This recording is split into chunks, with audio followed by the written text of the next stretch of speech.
Oh, I mean, if you don't know about me, I love women. I'm a champion for women. I think women are the best thing since sliced bread. Especially Nigerian women, we just being born into this culture, into this society, the odds are stacked against us in so many ways. And God help you if you're good looking or moderately attractive, then you're dealing with a whole cohort of new devils. So you think about the society coming against you, religion coming against you, your professional network, your peers coming against you, and then you now have to deal with the gender-based discrimination, that just comes with being a woman. So I do want to say as a disclaimer that I am a woman of faith. I'm a Christian woman, and I will reference my faith many times. Not to try to convert you, that is not my job, but just to let you know that there is something bigger than me that I'm connected to, and is the result of, and is the reason why I am who I am now. So the me you're interacting with is not the same me a year ago, 6 months ago, not even 3 months ago, or last week. I undergo multiple transformations by the grace of God, almost on a minute by minute basis, right? So I am very grounded in my Christian faith, and I'm going to be referencing that for a reason. The Bible, regardless of whether you believe in God or not, is filled with stories about humanity, and how humans responded to certain things based on how they felt, their emotions, based on what was going on around them, based on their beliefs, their unbelief, based on just a series of factors. And each time I read and I study, I reference what happened in history to what's happening now. I'm very mindful of time, seasons as well. And I say this to say that essentially all of you on this in this meeting right now, you've made a choice, and this choice is going to pay is going to pay down the line. For some of you, it might be tomorrow, next week. For some, it might be further into the future. But there are lessons that I want to share from my experience as a woman who has ambition. And ambition, sometimes when it comes to women, can be a dirty word.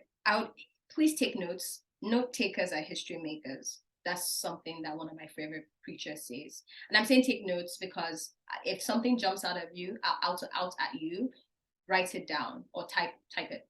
I mean, I do both, but whatever you're more comfortable with. Um, an ambitious woman is a woman who, without even trying, threatens society. I said, please let me know when I've hit 30 minutes, because I want the Q&A to allow me to pull from like very specific examples. So I'm going to speak very and then zero in during Q&A.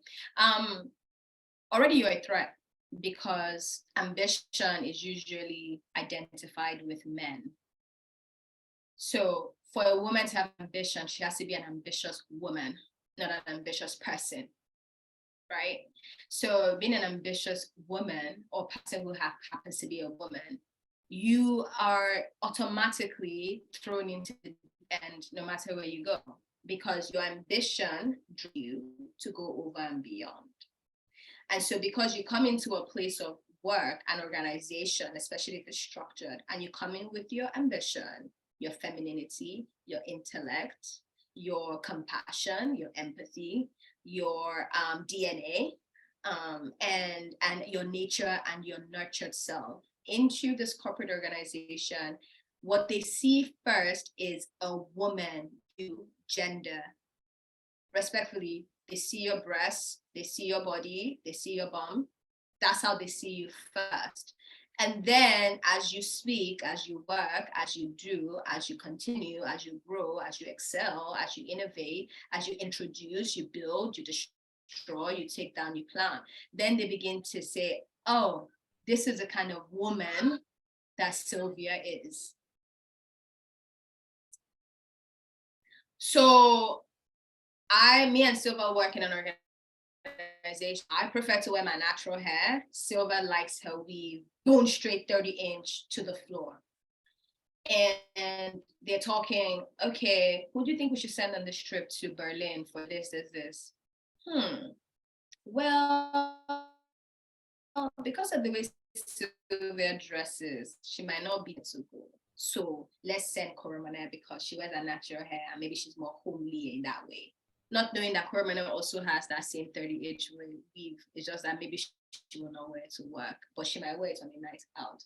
Then Koromone becomes, oh yes, so she appears to be this way, but if you see her outside, she's different. All the while it's the same Koromone, just manifesting in different ways depending on whatever situation I'm in. Do you understand what I'm trying to let you know the complexities of being a woman in this age, especially in this digital age where everything is online and who you present yourself to is who people will take you as. So now let's shrink that digital world and let's bring it to Nigeria. It's just a small, I want you to understand just how small this place can be when you step outside and you see what is accessible and available to you. So you bring into the context here, and now a woman like you're on a call like this, you want to understand certain things. You desire to move forward at a certain pace, maybe because you're seeing somebody your age moving further along, or maybe someone in your field is doing something exceptional and you feel like I can do that. Why is that? That seems achievable to me, even though I am just starting out in my career and this person has 10 years, 15 years, but something about the way in which they're moving and acting and behaving is letting me know that I can also achieve that. The first thing you must know is who you are. Who the heck are you? Who are you?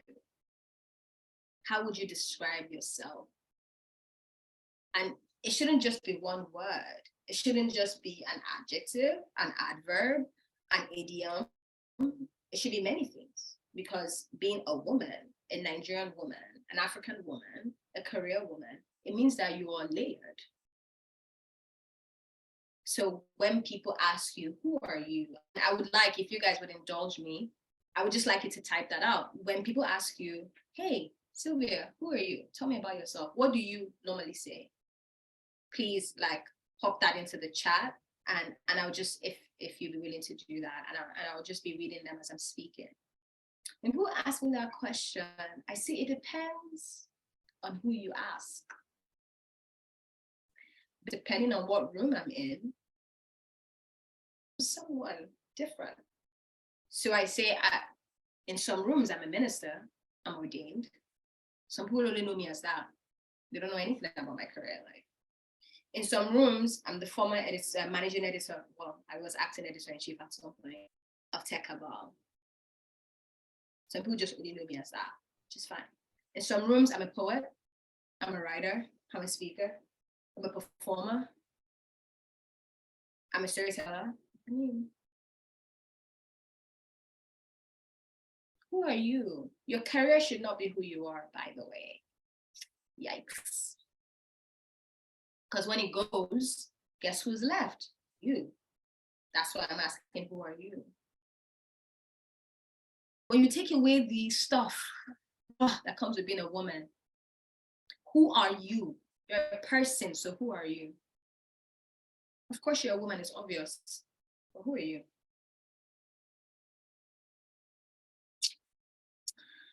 So first you must know, because from that place, number two, you find your niche. You're not called to anyone. You're not just called to everyone. Like, wouldn't you be worried if you had a friend who was just friends with everybody knows your business? Wouldn't you be concerned? Find your niche, your tribe, your people, the people that no matter how many iterations of yourself come up, they know this is you. You're evolving, but we know you. We've been there and we're growing and evolving with you.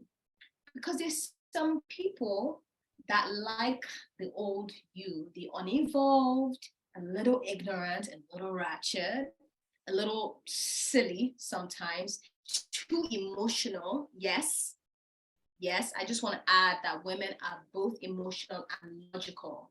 If you do not know how to separate your emotions in order to give a logical response or assess a situation logically, you will fail and you will repeat class multiple times. I'll get there. And your niche, who are your people?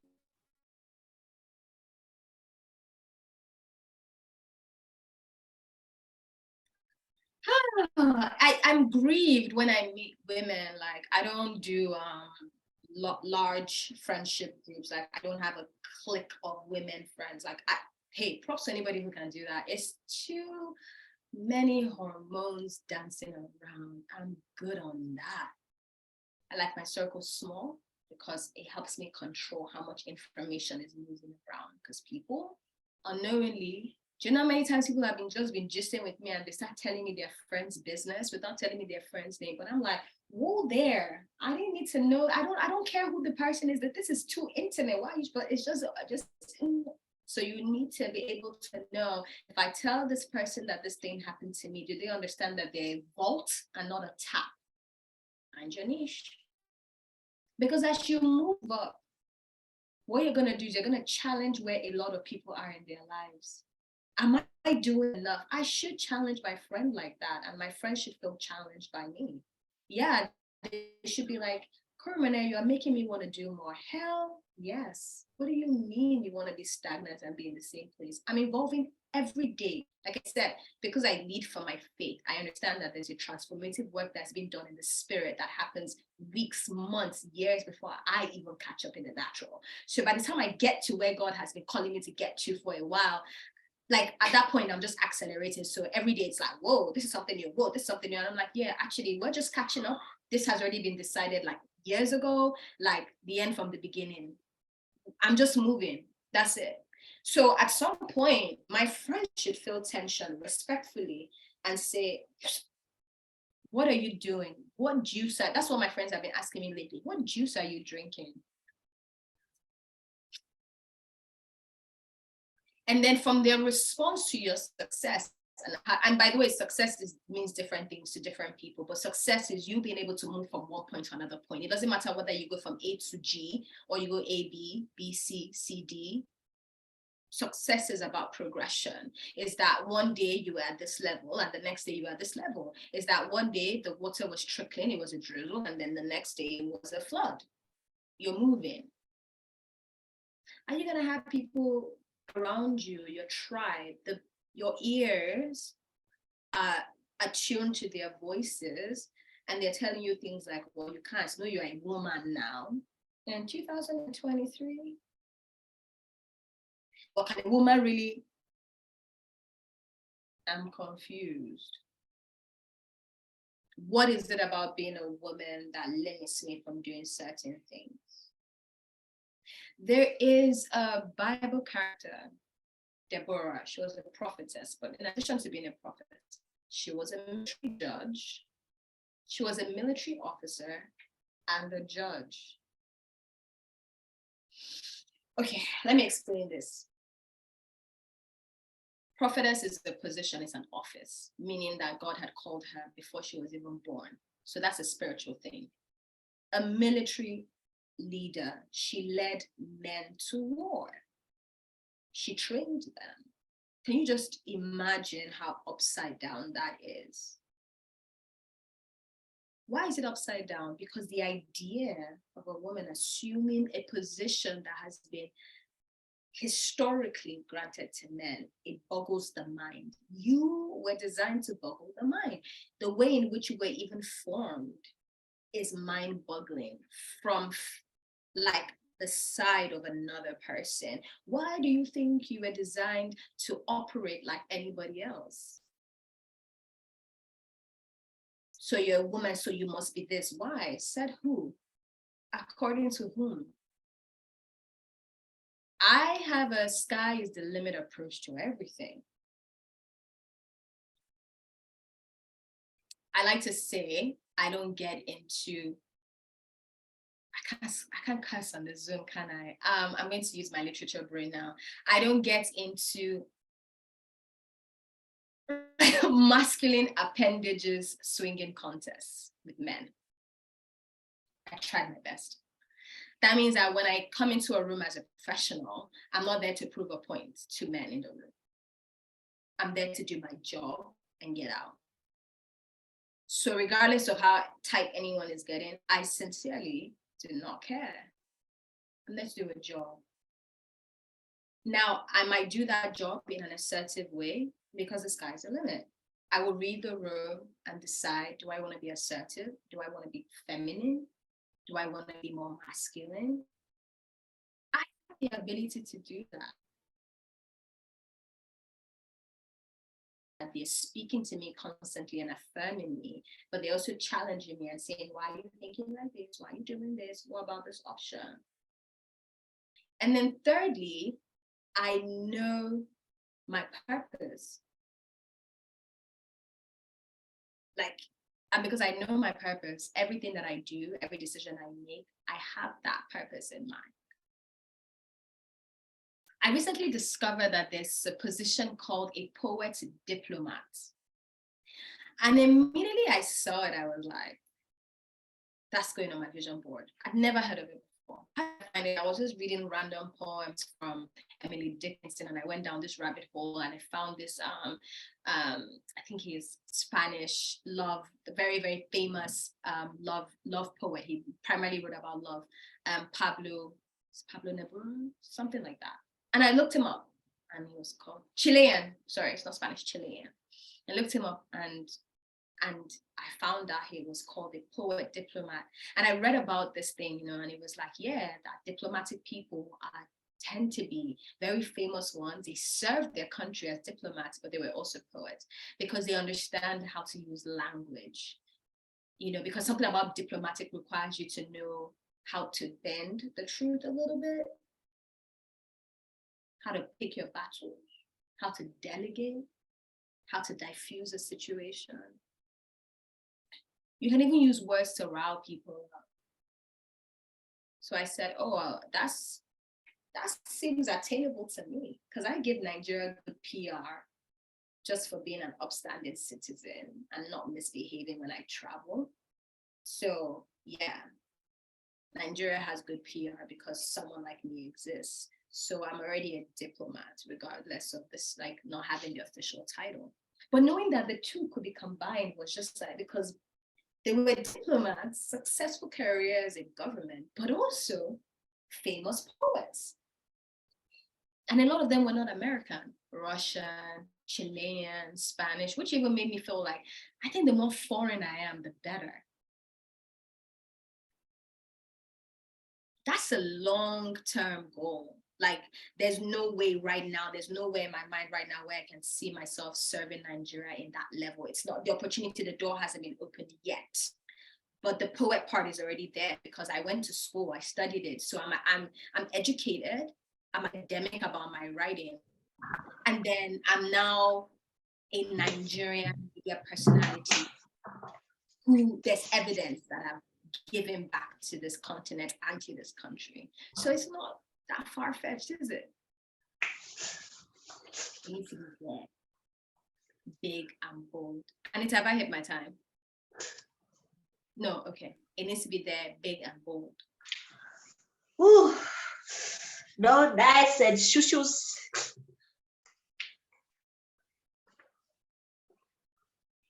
So who helps you know your purpose?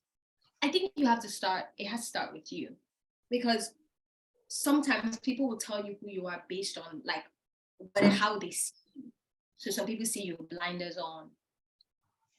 I put out a tweet recently and I was saying that some of you need to reintroduce yourself to your friends and your family members because they're still calling you by the old name. And people thought I was talking about their actual names, and I'm like, good Lord. Inductive reasoning, please. Dig a little deeper. Do you realize that when your parents see you, they see their child? They don't like. Do you think that Obama's mom ever looked at him and saw the president of the United States until it happened? Who's that? I don't know where that's coming from. Apologies. Everyone, please mute. Apologies. Go ahead, Colin. It's okay. But I'm sure as he was campaigning, she was still looking at, yeah, I get it. He's a politician. I get it. But like, that's my son.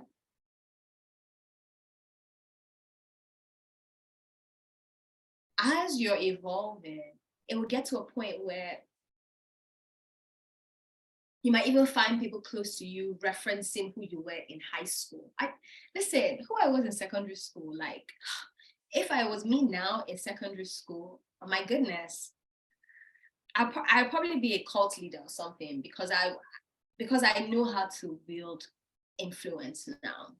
But I was so timid and so like defensive, and just been through so much even before I turned 13, just so much trauma. So I was just like ready always to fight, flight, run, just and it took like therapy, it took a lot of things for me to get to this point where I'm a lot more just level-headed, and my perspective on life and people has changed a lot. I'm just 32, but trust me, if I begin to even talk about the things I experienced just as a child, you would think that I've lived a long life. I haven't, and thanks be to God for good genes, because if I look like what I went through, let me tell you, it would not be cute right now. No amount of face cream or eye would have helped my case at all, so thanks be to Jesus. But my point is, when I'm around my friends from high school, they reference my writing abilities, because even at a young age, it was evident. I believe the first book I ever read as a young child was Alice in Wonderland, a very cookie. I was like maybe 8, 9, reading like Alice in Wonderland is described as nonsensical literature, because it's just a logical, it just messes with your mind, child. I was writing poetry from a very young age. So by the time I got to high school and I would just write a basic thing, I would be miles ahead of my peers. I was reading from they call me Shakespeare. When I'm around my friends, they call me Shakespeare, they call me Lauren Hill, because they're seeing that they hold a part of me that I did so naturally. It came to me naturally, like everything else was just, you do that to survive high school. But what is the thing that stands out about you that from a young age, people talked about it? When my family members would call me a lawyer, they said, I'm sure you're going to be a lawyer because you argue so much. But I wasn't argumentative. I was a conversationalist. I wanted to talk to people. I asked questions. I dug deeper. I questioned their statements. I was like, why did you say this? What does this mean? As I grew older, got into my teenage years, where women are then told you must be seen and not heard, then the lawyer thing became more of an insult. The speaking thing, then it's like, oh, you talk too much, shut up. And then just like that, I started to lose my voice. Then I got to college, then I'm in New York, and my college professors, my poetry teacher, she's like, no, you gotta speak. In a poetry class where people sat down and read their work from their books, I stood up. The first time I was called on to read my poem in a class, I stood up and I performed it. And my professor was like, man, we need to talk. She's like, yeah, people need to hear your words. Nurtured in a different environment. Moved back to Nigeria, immediately the voice taken away, because again, you know what you're called to do, what you were created to do, regardless of your belief system or your faith system or your values, it's in you. There must be something that from a young age was apparent to you that you could do naturally. And then for the rest of your life, as long as you have breath in your lungs and you have energy, you work towards that thing. It will look different every step of the way. Start off as this, and then you get to this point. My bio used to have communication specialist alone. Now it has lyricist. Now it has poet. I put poet back again because I'm like, yeah, I'm a poet. Actually, I went to school for that. And now there's an opportunity for me to actually showcase the reason why I call myself a poet and why many people all my life call me that. But if you don't know, if you have no inkling, no idea, then people tell you who you should be. And then you find yourself in a fight for your life, trying to say, but oh no, but I feel this, but people around me are telling me that it's actually this, but that doesn't really compute. So you have a natural flair for languages, and you want to study, maybe you want to study Spanish at a college level, yes, you want, but not just the language, the history, etymology, all sorts of things, and you're told there's no money there. But maybe if you're encouraged to take a course, okay, maybe don't do it all the way, but maybe do this. And then before you know it, it's 2023 and companies are looking for bilingual people to join, fluent in English and Spanish. And you're thinking, oh, I missed something. Come on. Then you live in regret. Then you become that woman. Then you get into a cycle and then it's ugly. I want more from women, especially now. We are in a very opportune time where our voices are actually being heard. Donald Trump, former president of the United States of America, charged with paying money, hush money, to a porn star and a former Playboy bunny. Women, if you don't think that you're powerful, if you don't think that you're influential, if you don't think that you can do exactly the same or even more, if you cannot go into your history, your past, and think about the ways in which you were raised, the things that you had to do. I had to clean like the house a lot growing up as first daughter, second child, but first daughter. So that one is just even a different kind of trauma. But because of that, I learned how to be organized. I learned how to think operationally. When you keep a home, you learn these things. So I bring that, I apply, my skills apply. There's not one thing I learned in one area and I don't pull into every area of my life, especially my career. There's a reason I can do the things I do well. It's called discipline, consistency, commitment. Okay? Some nights you need to sit your tail at home, practice. Okay, how do you speak so well? Practice. Some weekends I don't go out. I'm at home practicing, preparing myself so that when I get called on, I don't embarrass not just my creator, but my degrees and myself. I am my biggest competition. I don't look at nobody's competition. I'm inspired by people, but I look at, when I see my future stuff, like, I'm about to catch up to you, girl. What are you saying? Nobody else. Like, I don't, no jealousy, no, oh, how come she gets? What do you mean? I'm just like, where's the space in the sky that I can get to? Because if Shorty over there can end up there, then me, with all the gifts and all the talents and all the skills, my voice, my face, excuse me, there's a bigger pie for me. But it's not even on some, oh, but it's bigger than hers. It's like, nah, it's bigger than what I have right now. This is very important. When you feel yourself stretching and you feel yourself desiring more out of your life, it means that you are ready to evolve. So you need to remember your niche, your tribe, your purpose. What are you doing? What are you here to do? Because unfortunately, for a lot of women, when they're ready to get to the next level, what do people begin to say? They're single. Whoa. Are you sure you don't want to date? Boys are a distraction, by the way, especially when you're ready to transition. A bat signal goes out in the sky. And all the ruffians and the ghouls and the goblins come out. Meanwhile, on the reverse, when men are getting ready to evolve, they cut it off. That's one thing. Ask your brothers, your male friends, your uncles. Trust me, they'll tell you. Ask them. Before you made that money that you made that changed your life, what did you have to do? Ask them. Then you ask women, what would they tell you? I had to marry you. People start asking you dumb questions. Are you sure you're not lonely? This one not too much. All this work you're doing. Just stupid. And then because we struggle with separating emotions from logic, we sink into it. Instead of looking them dead in the eye and saying, did I call you and tell you that I had a problem with being single?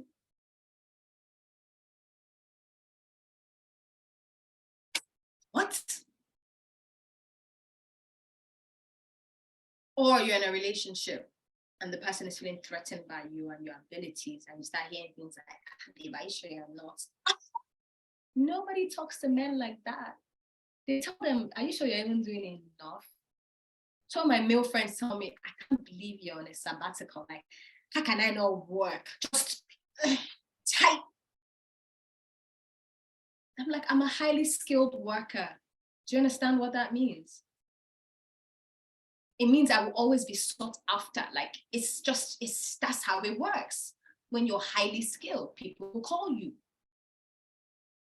Then you get to a point in your career where you don't even have to apply to jobs. You earned it though, because you worked hard.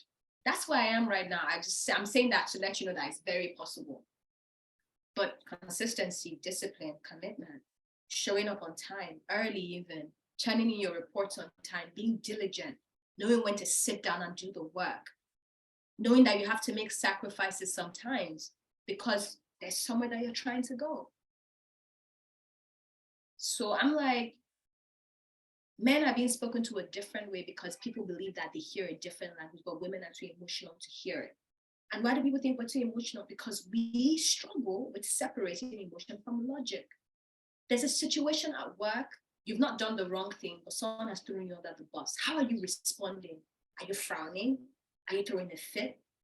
Or are you sitting down, taking your time to gather your receipts and saying, no, let's have a conversation, and walking people through things and making them realize that you're smarter than you think than they think that you are. It's about emotions. At worst, they'll call you the B word. At best, they'll understand that they can't mess with you. When you throw a fit and it's visible, it's obvious that your emotions are showing, they just say, that's how women are now. So emotional. Calm down.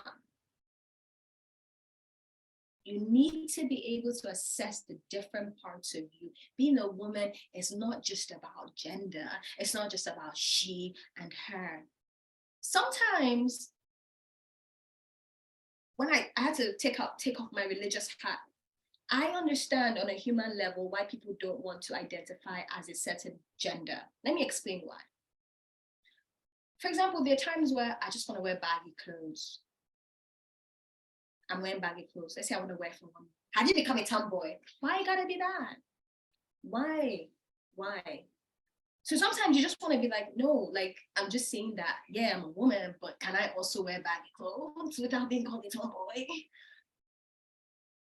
Like, I don't like to get nail polish on my nails. Real life, my manicurists are always stressed. No matter where I do my nails in the world, every time I say I don't want nail polish, they're like, I'm like, I do a lot with my hands. I go to the gym, I lift weights. I don't need all of that. When I was cutting my hair, are you sure men will be attracted to you? Are you sure you're not gonna chase all the men away? Don't you know that you look like a man? So I'm like, sometimes I get it. So they're like, today I'm a blob. Today I'm a cactus. Because it's just like, sometimes the weight, the responsibilities, the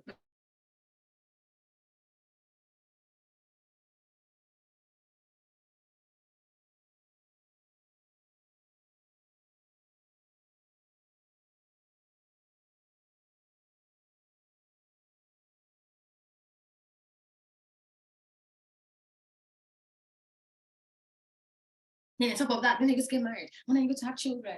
When are you going to have a second child? When are you going to do this one? Are you sure that your husband is still? Are you sure that you will not? Pressure. So if you don't know who you are, my goodness, you will struggle. I do not want, sometimes you don't have to experience something. Sometimes let somebody experience it and tell you, ma'am, that's not the way to go. I'm grieved when I talk to young women and they're telling me the things they're going through at work. And I'm like, did you sign a contract? You have rights. But because you're enduring, swallowing it makes it impossible for them to see you as anything other than a woman. You must remember that you're multidimensional, you're layered, and you must understand your different needs. Okay, I've got in my time. Q&A, let's go. Thank you so much. Thank you so much. That was pretty insightful. Just to kick off the questioning, I have a question, right? So you do have a background of diverse experience in the tech world, right? So how do you pull in your authenticity, your niche, your purpose? How do you transfer that into every role you go? I ask because we have a lot of women that are transiting into the tech sector right now, from different niches. So we have somebody from pharmacy wanting to come in to tech as a software engineer or product manager. So how do you pull that in, and how do you use that as a platform to transit into the tech sector? Great. That's a really good question. Let me use the example. Let me use my biggest transition, maybe from fintech to media and tech. Okay. So my last job before Techable was at Clain, and Clain is a payments fintech company, but they do consumer B2C payments, right? So when I got the job at TC, I knew that I would be moving from comms to editorial, two different things. And I'll be leading a newsroom of journalists and reporters, not content writers, right? So one of the things that Tomiwa is the CEO of Big Cabal Media. Tomiwa told me one of the reasons he hired me, one main thing was my ability to move between industries and different places. So he knew that I would be able to adapt very easily, because media is just a different ball game, because it's tech. Tech moves very quickly. So he needed somebody that could move like that, right? And because I'd worked in startups, right? I already told him, like, I have that experience. I know how to work in a fast-paced environment, right? So you see what I'm doing here? So I'm saying there are things that I've done in different jobs that I presented as strengths, right? So I'm adaptable. Why are you adaptable? Because I've worked for startups and I know how to move in a fast-paced environment, right? I have experience growing and training and managing teams. How so? Because when I started at this job, I was the only person on the team. And then by the end of the first year, I was managing 4 people or 5 people or whatever the case may be, or I grew the team by this size, and we went from doing this thing at this point to doing this thing at the end of this quarter or at the end of this whatever, right? And then the second reason he said he hired me was my network. Yeah, my network is like, it's an example of wealth to me, because it's insane, the people that I have in my network. And when I say my network, I don't mean that we're just LinkedIn buddies and we follow. No, we converse. I have conversations with them. I follow up with them on things. When they announce certain things, I send them messages. Congratulations, well done. What does this mean? Shout out to your team. Why am I doing that? Because I'm keeping myself top of mind in their head, and I'm letting them know, hey, like, I am actually rooting for you. And it's not just because I worked at this tech company, but genuinely, when we connected and you said you wanted my contact details, then I realized that you were someone that I want to nurture this professional relationship, different from a friendship, by the way, just throwing that out there.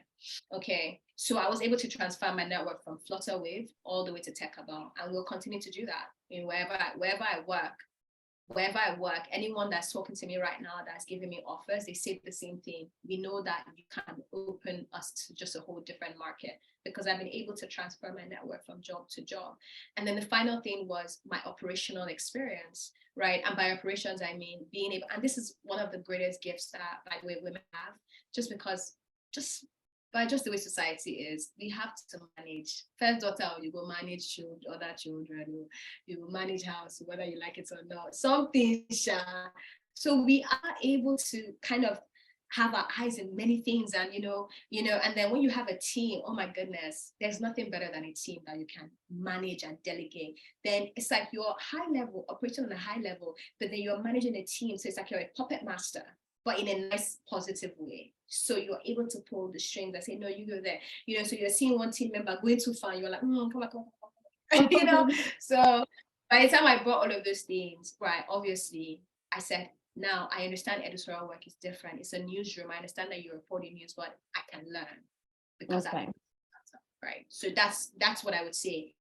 Yeah. Everything you've learned in all your other jobs, bring it to the interview. That's great. There's something you said about, your wealth of network.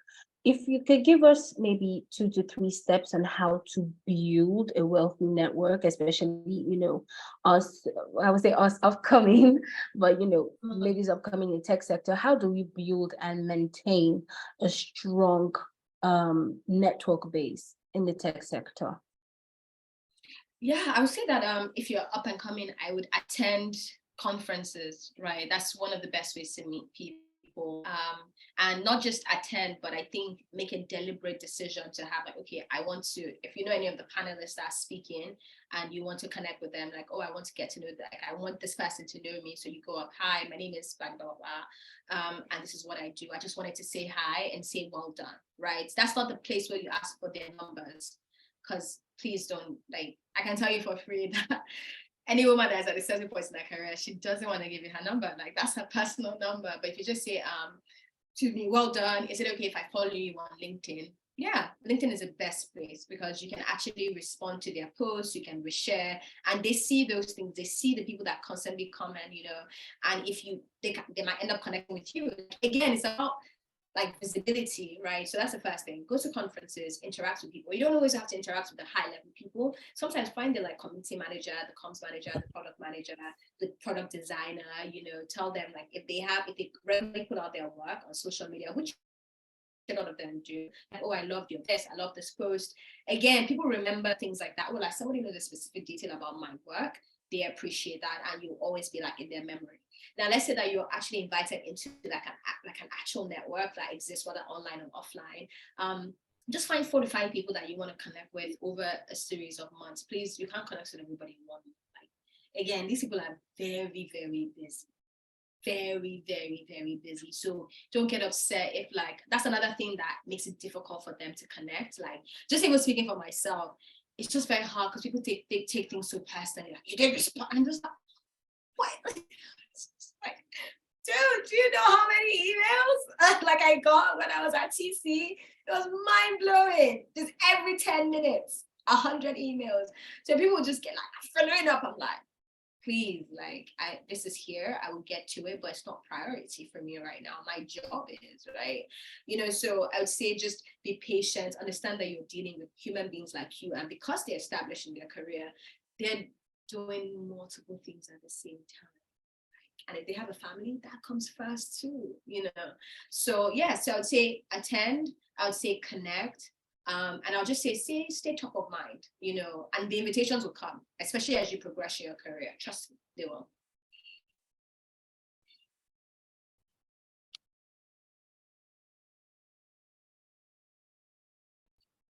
Oh, Anissa, I'm done. I believe that she has issues with her network. Anita, can you hear us? Just give me 1 second. Okay, but I do have a question while she's trying to come back in. And I know you had mentioned, when you're introducing yourself as a woman in technology, most especially as a woman in technology, I wanted to know what is the best way? You obviously said, not your name, not your career. So what is the best way to introduce yourself using inductive reasoning, as you had mentioned? That's a really good question. And I do want to say that if you're obviously in a professional setting, then please introduce yourself by your name and your role, right? Or what you do. But I would say that now that example, I would say in a more social setting where you don't only want to be known by what you do, I would say introduce yourself by, and this requires you to be mindful. That's, you have to be mindful of yourself. Introduce yourself by how you're feeling about yourself in that moment, right? So like I said, there's some rooms I go in and I'm just like, my name is Koromone, and if they say, oh, tell us about yourself, what you do, I just say, oh, I'm a storyteller and a poet. And that's it, right? Now, most of the times when I say I'm a poet or a storyteller, people ask me to perform. And I always end up performing, right? Because I'm also a performer, right? But there's some rooms where I just say, hi, I'm Koromone and I'm in ministry. I work with Prophet Tony Rami. That's it.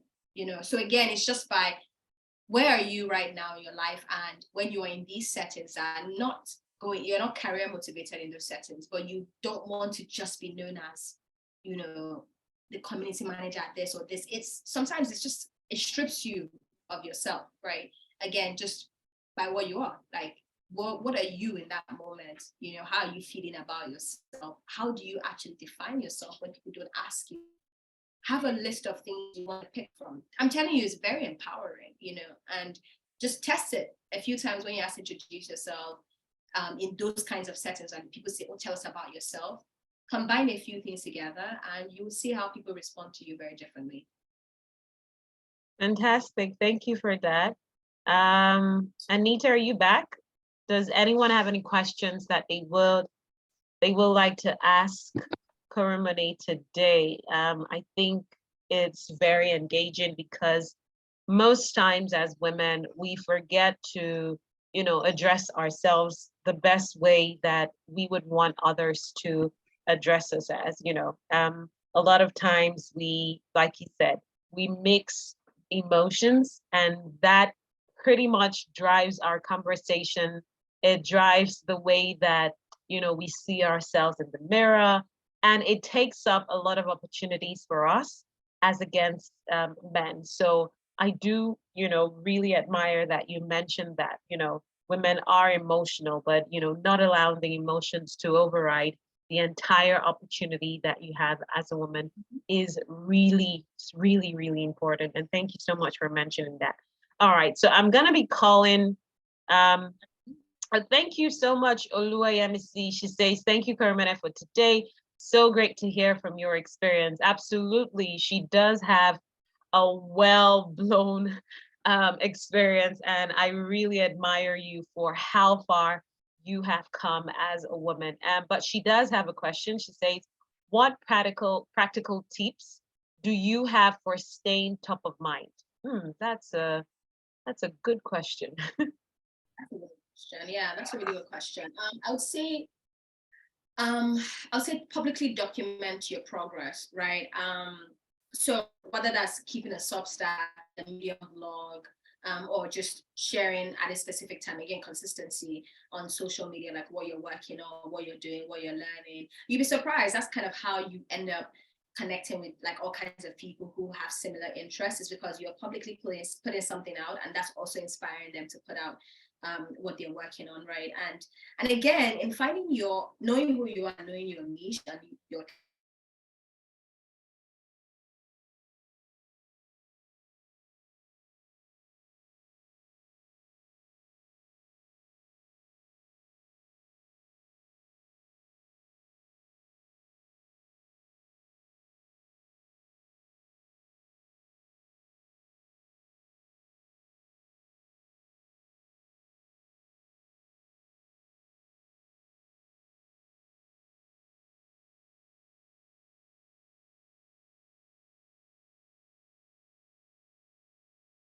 Okay, so it seems we may have lost Koromone. No, sorry. My internet kicked me out. Oh, okay, great. Welcome back. Yeah, thank you. Apologies. What was the last thing you heard me say? I heard document your progress and know who you are. Okay, yes. And then as you're documenting, share it as well, and you will find people just naturally gravitate to you as a result of you sharing like similar things that they're working on or they're interested in, right? And that's really how you stay visible in front of people's minds. You're just putting yourself out there. Yeah. What about, because a lot of women are, well, I don't know for a fact, but if I were to guess, I would say a lot of women are introverts. And if we were to be introverts, maybe I would just use myself as an example. And I went into a networking room and I wanted to, get contacts of a few persons and all of that. And I got turned down. How, if this is something that is repeatedly happening to me, I haven't had someone, open their arms to me and say, okay, this is how to go with this opportunity or with this business or whatever you, but how do I come back from that disappointment? How do I stay sane? I think that's the right question. So how do I stay sane and not really allow that get to me in my quest of trying to network? Anita, can you hear me? Yes, I can hear both of you. Okay. Yeah. Okay, all right. Go ahead, Koromone.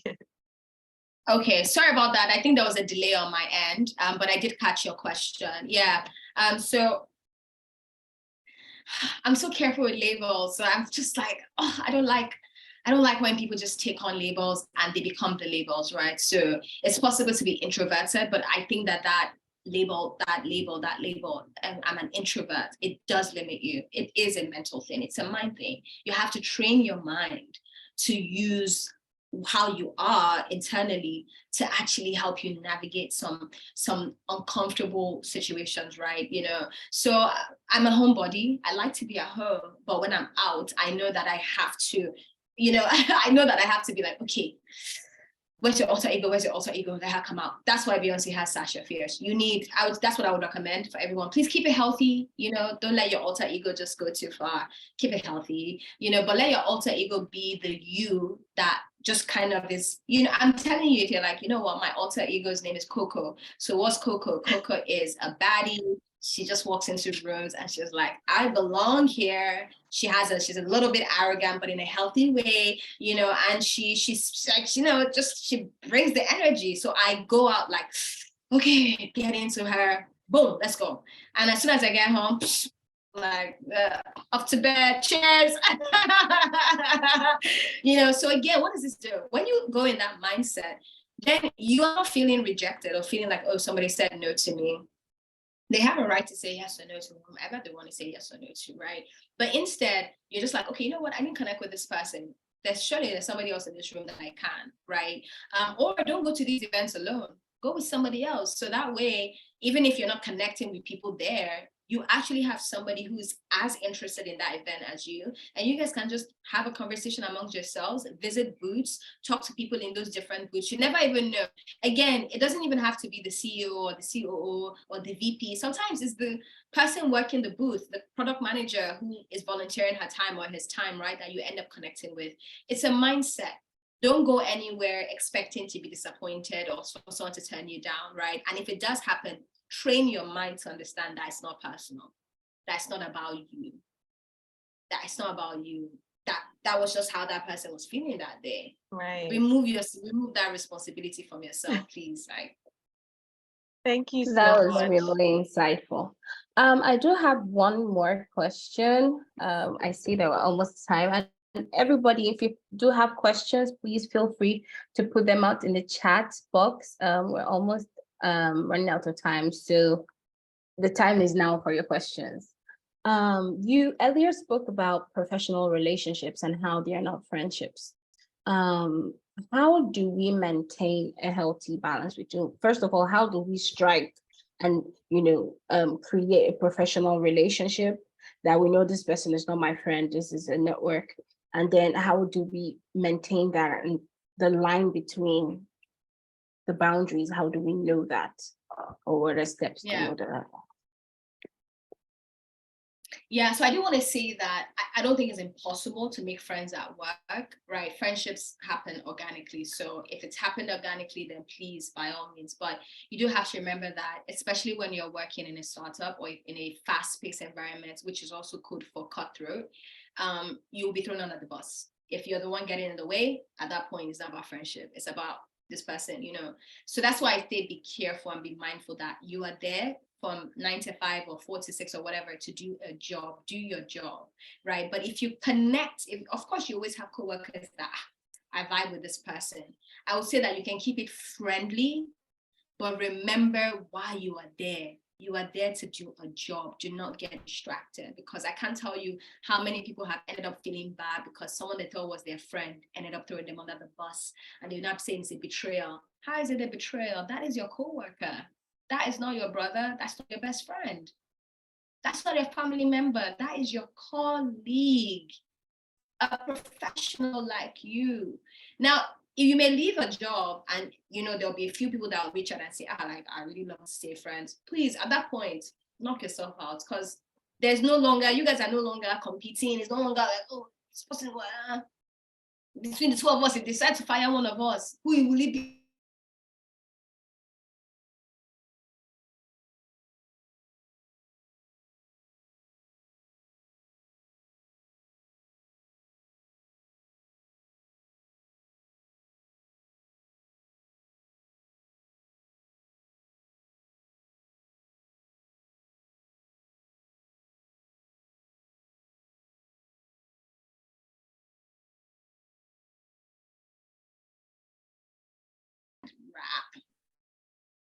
chemistry, great. But use that to develop the team. I had great chemistry with my team at TC. And we used that to, we were dusting so many publications last year. It was ridiculous because we're working in unison. Like, I cared about them. When things are about to go left, I'll call my team. I'm like, yo, prepare yourself, it's about to happen. Yo, what are we doing? What are we doing? What are we doing? Everybody in the business knew that it was my team above all else. If you're bringing some crazy requests, I'll be like, respectfully, my team can't do that. Because I'm like, nah, it's my team. I've been hired to lead them. That helped us as a publication, as a team to grow. But imagine if there was now like beef between the reporters. Who has time for that? Then I'll not be there breaking up fights instead of telling them what they're supposed to be doing. I'm a professional, respectfully. I don't have time for that. You know? Yeah. Awesome. All right, we're at 1:00 on the dot, and this session was really insightful to me. Everybody, if you love the session, put up your emoji on the screen. If we have any more questions, we'll have to send it to her. So thank you so much, Koromone, for coming in. I'm dropping your LinkedIn right now on the chat box. So everybody, please, you can connect with her via LinkedIn. Yeah. This or was follow. really Please feel insightful. free to follow. Yeah, Yeah. like just you can just click follow and you see all my posts. Yeah. So this is really, really, really insightful. It was deep. I know that Sylvia was like, "Oh, this is deep," because you took us places. So thank you so much for coming in. And everyone, before we go, as our tradition, please turn on your cameras so that we can have a picture. Please, please, everyone. Hi, Nico. Oh, Diana. Every time I say this, I just have people like ready to go because like they know I'm Let going me to put on my lip request gloss this. so that I look cute in this photo. Hi, Rachel. Please, can you put on your video for us? Mary Jane. Oh my God. Hi, Andrea. Please turn on your video for us and let's just take a picture. Ladies, you are very welcome. Thank you. You can see all the comments. Thank you so much. I appreciate it. I'm glad that you guys learned something. Thank you. Blessing, blessing. Hi. All right. So Wendy will be taking a picture. Hi, Sylvia.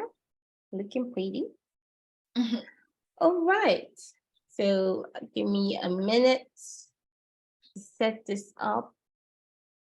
Hi, Latifa. Hi, Fatia. I can see you all. So this is our last soft skills session for this cohort, and I'm really emotional because we've come a long way, and we'll be wrapping up next week. So